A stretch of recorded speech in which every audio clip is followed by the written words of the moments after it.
We know that August is National Minority Donor Awareness Month, and we have Kim Garner, a corneal recipient, here with us today. How are you doing, Kim? I'm doing great. How are you? I'm doing very well, and thank you so much for joining us. Thank you for having me. We know that corneal donation is a special gift given by selfless donor family, and we wanted to speak with you briefly about that gift. Okay. What has your transplant meant to you?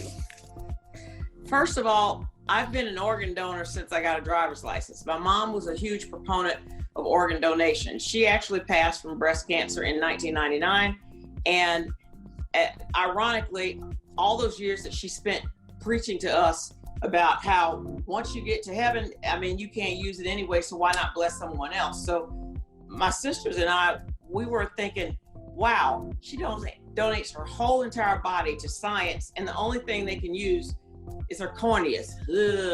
Because, we're thinking that's really minor when you have a whole, but it had metastasized and damaged so many things that they couldn't use the other organs. And fast forward 30 years later, after my accident, if someone had not made the selfless gift of donating their corneas, or if their family hadn't made the selfless gift of donating their loved one's corneas, I would not have my sight today in my left eye.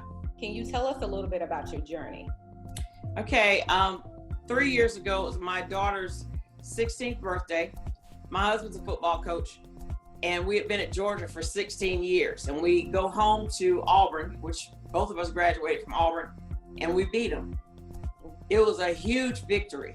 And the next morning, the next Sunday, that morning after, I'm getting ready for church, and we were in a rental house, tight closet I'm sharing with my husband, and I had my bras and tank tops on like binder rings. And I went to pull one off after I took my shower. It didn't come, so I jerked it really hard. When I jerked it really hard, it flew off of the closet rod, and it sliced my eye open from 12 o'clock down to 6 o'clock.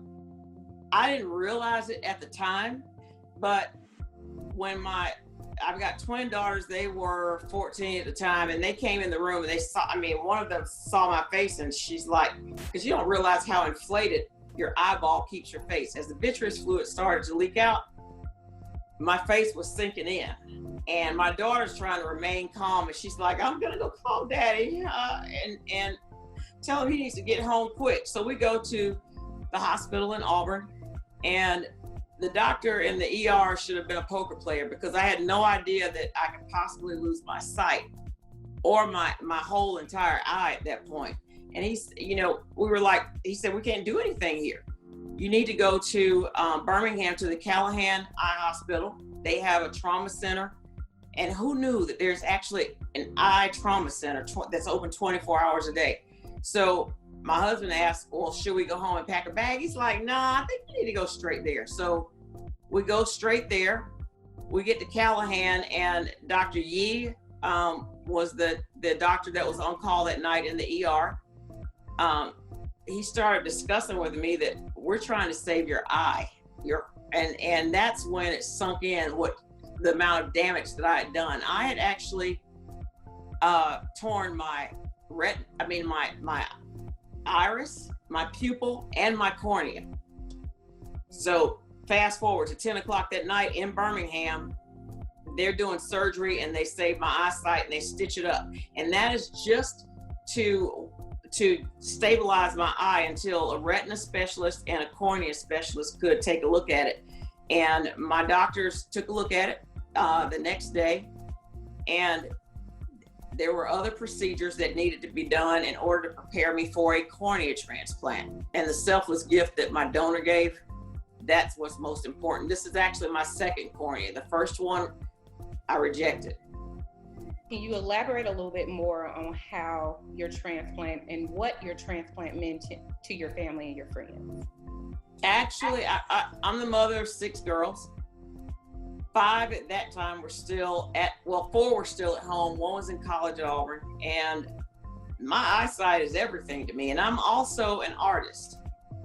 And the test of all of this which turned into a testimony. I mean, the actual accident was the test. The testimony is that I'm a graduate of the Alabama School of Fine Arts in Birmingham. And I had never before been able to express myself through abstract art. All of a sudden, after the transplant, I was painting in a new and different way. And one that, I mean, people might think that abstract art is just a matter of splashing paint onto a canvas and calling it art. It's not that at all. It's actually a process. And if you're not good at it, it looks just like that, like you splash some paint onto a canvas. I started in my diary actually recording things that I saw after the transplant, when I had the patch on. You still have what they call floaters. Mm-hmm. Almost, it looked to me almost like a lava lamp, but it was so interesting, and probably another person wouldn't see it that way, but as an artist, I started keeping a diary, and it wasn't necessarily a diary of what I was feeling or the changes that I was going through. It was more so, wow, this is cool. This will be a cool picture. And it changed the way I viewed things. And it gave me a gift. Out of this tragedy, I got a gift of being able to paint a new perspective.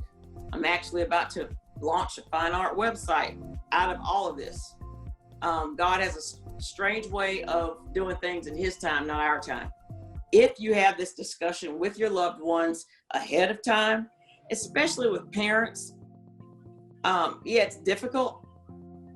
And as a parent, it's a difficult thing to talk about, but it's not something you want to talk about on the day of. That needs to be decided beforehand. And it's a good thing to find out what your loved one thinks about it.